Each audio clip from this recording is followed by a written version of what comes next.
Back at it. Lunchtime on Monday. We've already found a short in the harness on the circuit that is causing us problems. So we are so hopeful that if we solve this problem, it'll fix our woes with the transmission. Is everyone present? Yes, sorry, I had to free up space on my phone.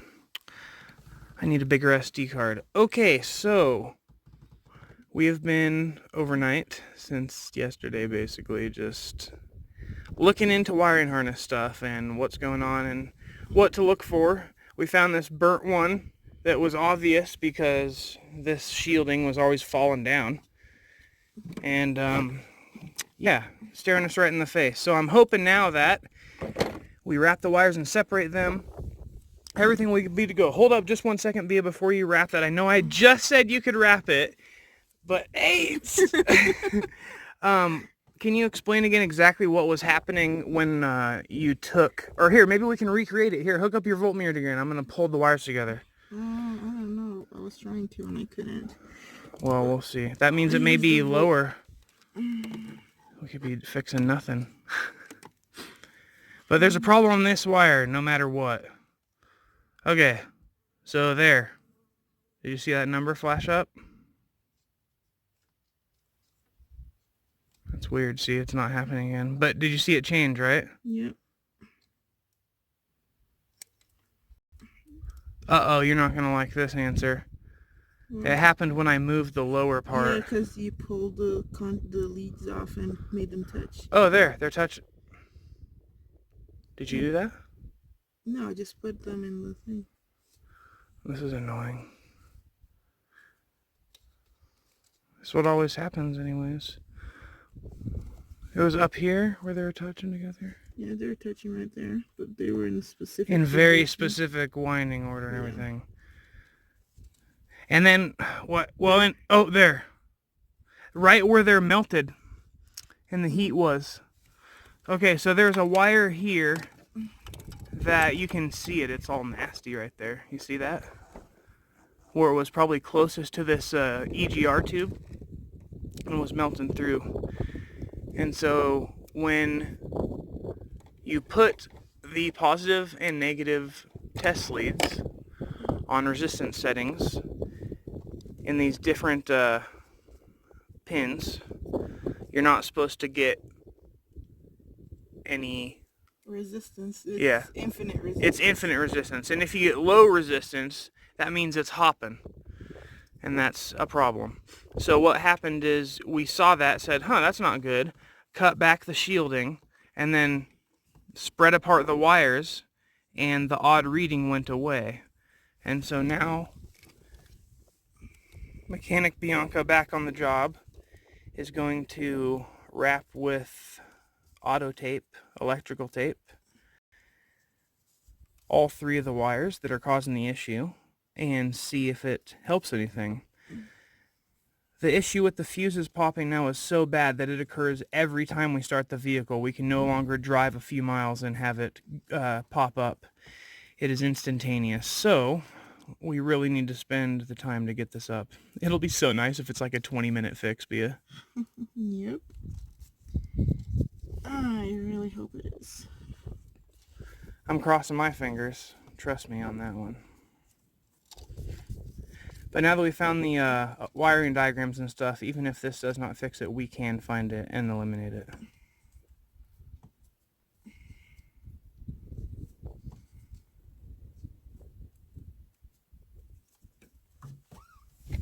Okay, one piece done. So what this tape's doing is it is preventing the wires from touching each other because they were burnt away in spots, and that might leave bare wire, which allows it to short out. And so it's basically bad shielding. So we're just using this electrical tape to kind of replace the poor shielding that's been damaged by the heat. If we wanted to fix this correctly, it would most likely be a good idea to cut the wires back past the damaged section and get a new pigtail clip or something like that. I don't know about correctly. We just need to add shielding, and that's what we're doing. Oh, okay. But then I'm not a mechanic. Don't quote me on that. Hey, no, I ain't going back and changing the intro. Mechanic Bianca is on the job.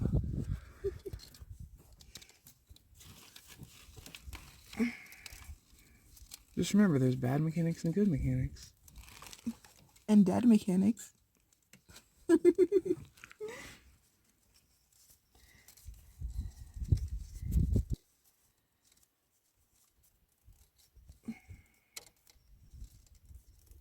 Nice.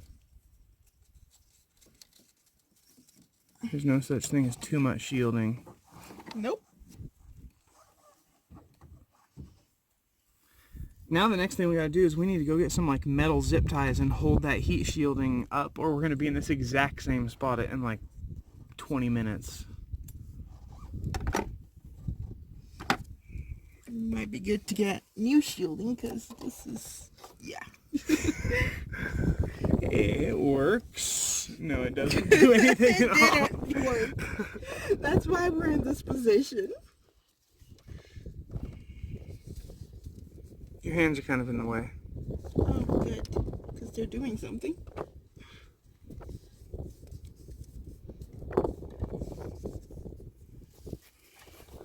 Bianca's point of view. And now I can't see anything. Here, just look. Use the phone as your eyes, Bianca. I cannot focus that close.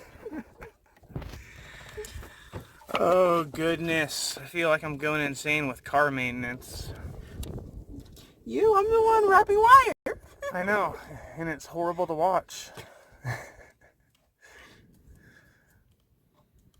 It actually looks semi-factory, man. I guess that's just what they do.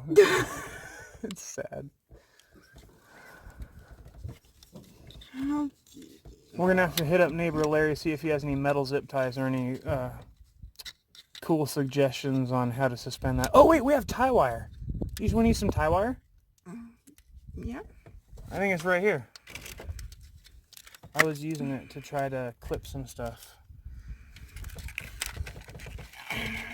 Okay. Oh my goodness. Stuff these things.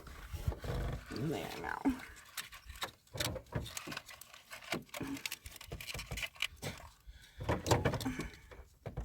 I just had a nightmare of this wire getting so hot it just like melts everything anyways. Let's hope that doesn't happen.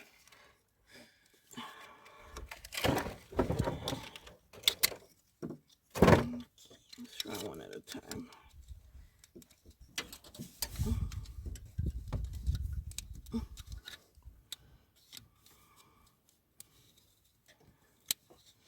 And there go my nails. Your nails just broke? Well, not quite, but they are getting all frayed from me pulling this thing back with my nails. Well, I'm going to let you know that they ain't going to fit in there. So you might just want to give up on that and just wrap them with more tape together to stay. Just like don't do a tight wrap, do a nice loose one that just holds them together, you know. You can probably cut this off right here and we can go get a bigger one or something like that. Whew, ow. It'll just be temporary until we can replace the plug. Where's it even come in from, man? Oh. Yeah. Oh no. It goes into the main harness. All the way back there. That looks fun.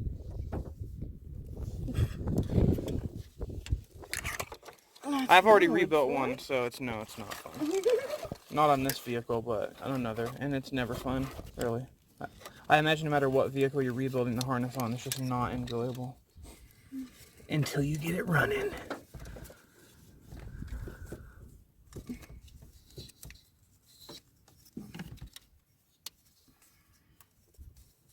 I swear, if this fixes the problem and makes our truck reliable again, I'm just gonna like drive to California just because we can. Probably not worth the gas though. Maybe go explore east. Something is wrong. Yeah, I heard it. Okay, click. Hey, wait, did you test? Why don't you unplug that and then do the test again?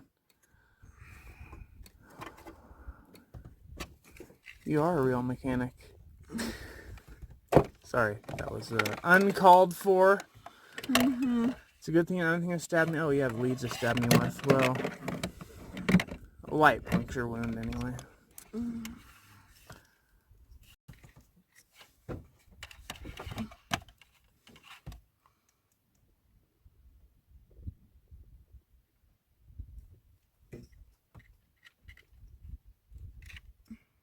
Looks okay to me. Yeah? Mm-hmm. You ready to give it a try? Yeah, one more fuse. Yep. That's the 25 cents.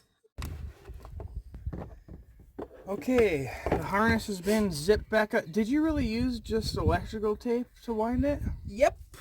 Is it heat resistant? It's automotive. Okay, that's true, I suppose. And I also tied it to a pipe that doesn't get hot. I think I'm about to say welcome to the Redneck Club, Bia. Nice. What do you think it's smarter to tie Oh yeah. tie it to something that doesn't get hot versus trying to insulate something that's touching it that does get hot? Absolutely. Well, then I just would have used metal ties. Well, you're dealing with wires. I'd rather not use metal ties on wires because it just creates, with the vibration of our road, it'll just create a chafing point that would end up causing more problems in the future.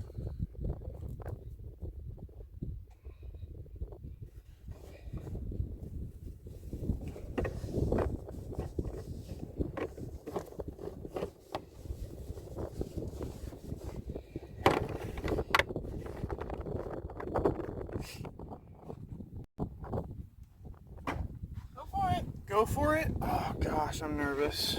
Alright, here. Oh no, sure not, but this fuse, don't let me down.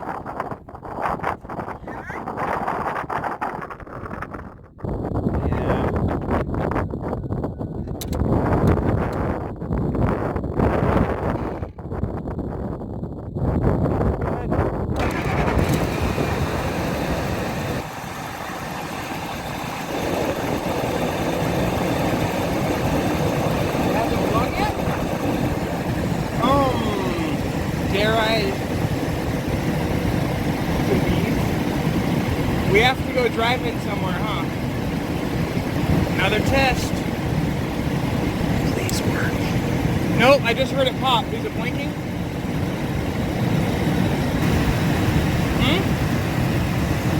Oh, a relay? Yeah, you could be right.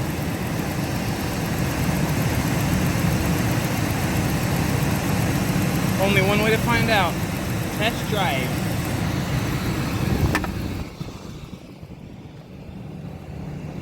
Shall we? You ready to drive? Go to town.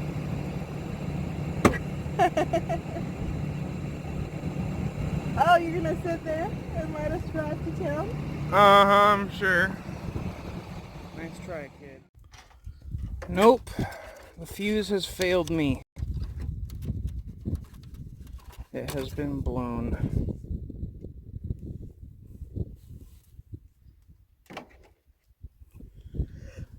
Back to the drawing board, but that was a problem, no matter what. Okay, darn it. Well, thought we were clever. It's in here somewhere. This should not be doing that. Yeah. We're gonna have to cut that entire... It could be at any point that these are together, babe. Good morning. It is Thursday. Happy 4th of July to you. It's Independence Day here in America. Let's see. I have been up since 6 a.m. trying to trace this electrical problem in this truck. We've been at it all week, basically, and we have not successfully done anything. We limped into town, used a half of a tank to go to our normal place that takes like an eighth to less of a tank. It's been horrible. So, the great news is I think I found it. I was just sitting here staring and something just leapt out at me. So the main thing is, it would pop 23 fuse immediately upon starting of the vehicle now. So we were not able to get anywhere. I have been going over everything I can, and I just happened to, where the heck was it?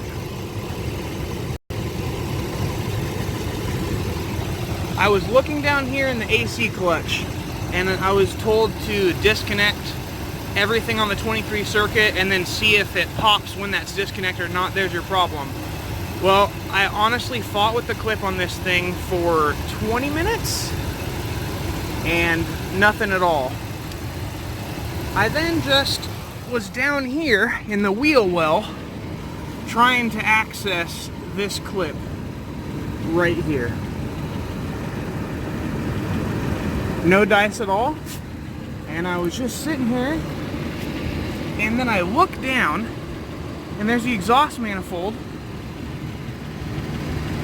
And you see how it has that sensor? Well, a wire was touching the O2 sensor where it gets hot. These are like called heat O2 sensors or something. They get very, very hot.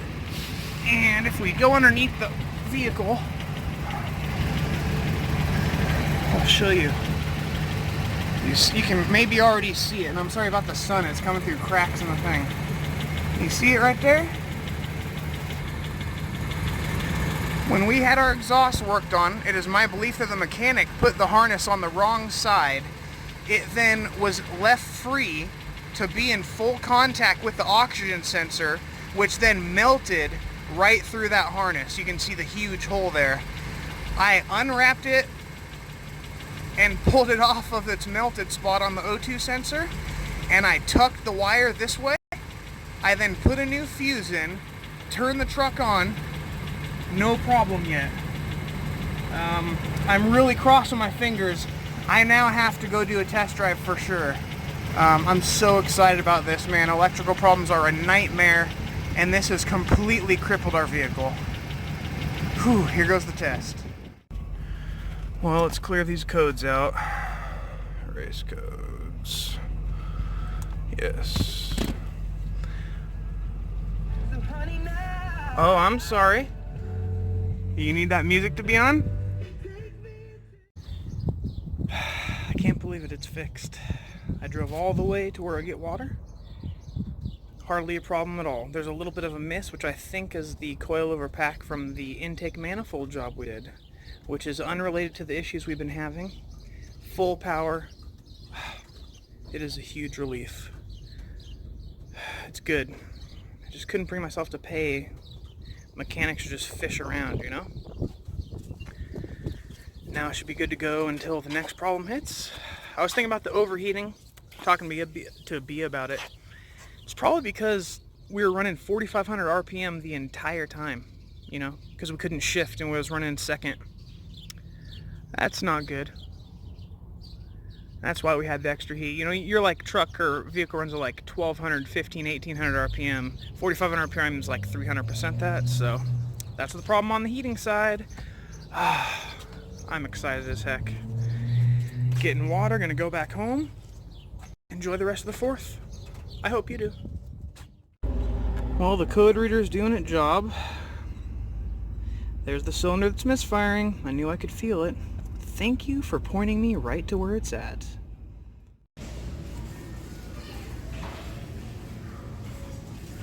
Are you mopping Walmart's floors?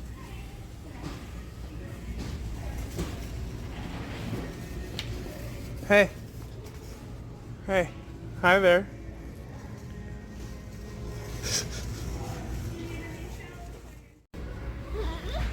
Are you gonna go play baseball, huh? Hey.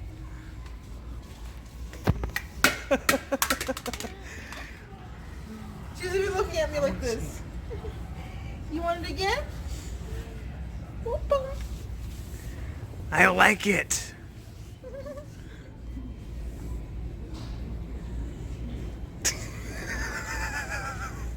Like my head. I know, it's heavy. Hey, Rebecca. Rebecca, let me show you.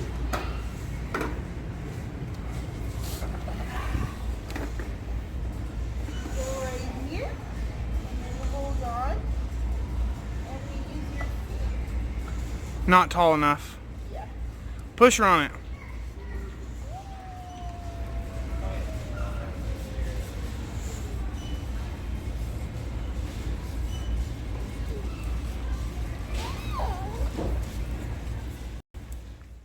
Turn!